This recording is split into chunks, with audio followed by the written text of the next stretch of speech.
માટે લોકોની પીડા સાંભળવા માટે યાત્રા લઈને નીકળ્યા હતા અને થરાદ આવ્યા। થરાદમાં શિવનગરની બહેનોએ રજૂઆત કરીને રજૂઆતના આધારે જિગ્નેશભાઈ પોલીસ સ્ટેશન જઈને એમની રજૂઆત કરી।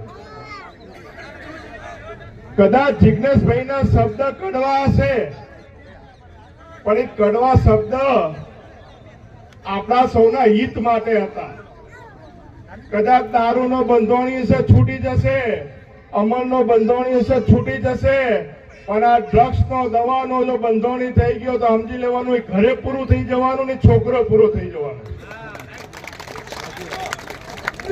જે આ ડ્રગ્સના રવાડે ચડ્યા એ ઘર પરિવારમાં દીકરો ખોવાનો થાય, દીકરી ખોવાની થાય અને પરિવાર પૂરું સાફ થઈ જાય ત્યાં સુધી છોકરો કે છોકરીઓ પૈસા ઘરમાંથી લૂંટી લૂંટીને ડ્રગ્સના રવાડે ચડતા।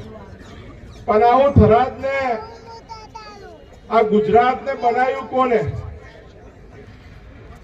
કોને બનાવ્યું આપને પૂછવા માંગુ છું। આ થરાદની અંદર આ ડ્રગ્સ લાવ્યું ક્યાંથી? છેલ્લા 3-4 વર્ષની અંદર બનાસકાંઠાના પોલીસ વડા હોય કે આ થરાદનું જે ભાડે પોલીસ સ્ટેશન આપી દીધું હતું ને 3 વર્ષ માટે, એના પ્રતાપે અહીંયા આપણે ત્યાં ડ્રગ્સ આવ્યું છે।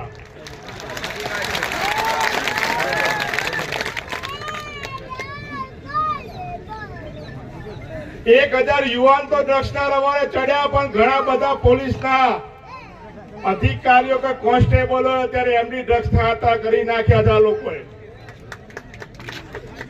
અને એ ડ્રગ્સના વેપારીઓ જોડેથી હપ્તા લઈને આપણી જિંદગી બગાડે છે, એમનું ઘર હમું કરવામાં આપણા વિસ્તારના ઘરો બરબાદ કરી રહ્યા છે।